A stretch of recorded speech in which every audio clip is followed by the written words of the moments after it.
What happens when a fisherman meets the Messiah? Do you know? What happens when an ordinary man chooses boldness over comfort and ends up becoming the very first disciple martyred for Christ? This is not just a story about James the disciple. This is the story of James the lion-hearted, the son of thunder. So stay with me, because this full Bible lesson will walk you through everything: his family, his calling, his fire, his flaws, his faith, and how his death still speaks volumes today. And if you love truth, if you love scripture, and if you want to follow Jesus with your whole life, this message is for you. So let's dive in. The first thing is who was James? James was one of the original 12 disciples of Jesus Christ and was among the first 4 to be called. His story is powerful, and though we don't get pages after pages about him like we do Peter or John, every word written about James is loaded with fire. So let's walk through this fire from beginning to end. James was the son of Zebedee, a successful Galilean fisherman, Mark chapter 1, verses 19 and 20. His mother was Salome, a woman who followed Jesus and supported his ministry, Matthew chapter 27, verses 55 and 56. Also, Mark chapter 15, verse 40. James had a younger brother named John, who would also become one of the 12, and is often called John the Beloved. James and John were likely wealthy, as their father had hired servants, Mark chapter 1, verse 20. Meaning they weren't poor fishermen scraping by, but they gave it all up when Jesus called. We don't know James's exact birthday, but based on cultural and historical context, he was likely born between 5 and 10 AD in Bethsaida or Capernaum, both fishing towns along the Sea of Galilee. James is calling to follow Jesus. Let's look at the moment James stepped into destiny. Going from there, he saw 2 other brothers, James the son of Zebedee and John his brother, in the boat with Zebedee, their father mending their nets, and he called them. Immediately they left the boat and their father and followed him. Matthew chapter 4, verses 21 and 22. Did you catch that? Jesus called and James didn't hesitate. He dropped the nets, he left the boat, he left his father and the family business. This wasn't just a career change, it was a life change. He went from catching fish to catching souls. He was one of the sons of thunder. Jesus gave James and John the nickname Boanerges, meaning the sons of thunder. Mark chapter 3, verse 17. Why? Because these brothers were bold, passionate, and fiery.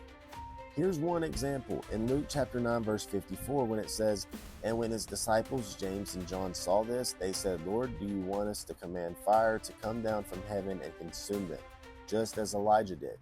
They were furious when a Samaritan village rejected Jesus. But Jesus rebuked them, not because their zeal was evil, but because their passion needed direction."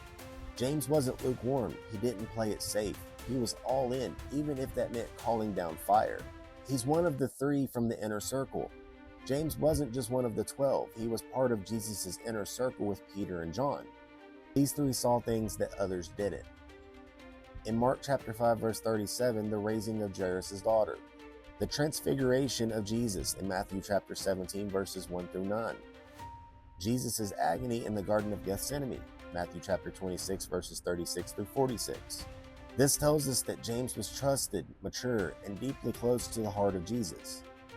James's mother Salome once came to Jesus with a request. In Matthew chapter 20, verse 21, it says, "Grant that these 2 sons of mine may sit, one on your right hand and the other on the left, in your kingdom."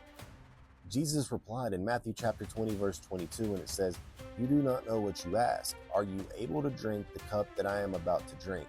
They said to him, "We are able." That cup was the cup of suffering, and James would drink it, literally with his blood. James became the first apostle to be martyred. In Acts chapter 12, verses 1 and 2, it says, "Now about that time Herod the king stretched out his hand to harass some of the church.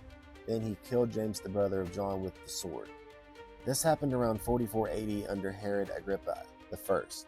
James was likely beheaded in Jerusalem, making him the first of the 12 to seal his testimony with blood. Let that sink in. The same man who once asked for a throne was now exalted for preaching Christ. He drank the cup, and he never looked back. So what James did right was he followed Jesus immediately and without hesitation. He stayed close to Jesus, even into Gethsemane. He was bold, passionate, and full of faith, and he was willing to die for the truth. What James didn't do was he didn't write any New Testament letters like his brother John. He didn't live long enough to become a key leader in the early church. He didn't shy away from confrontation. He didn't leave any middle ground. He was either all in or not at all. And that was his greatest strength. Here are some lessons we can take from James's life. Number 1, don't wait. Follow Jesus immediately. James didn't delay or weigh his options. He left the boat and obeyed.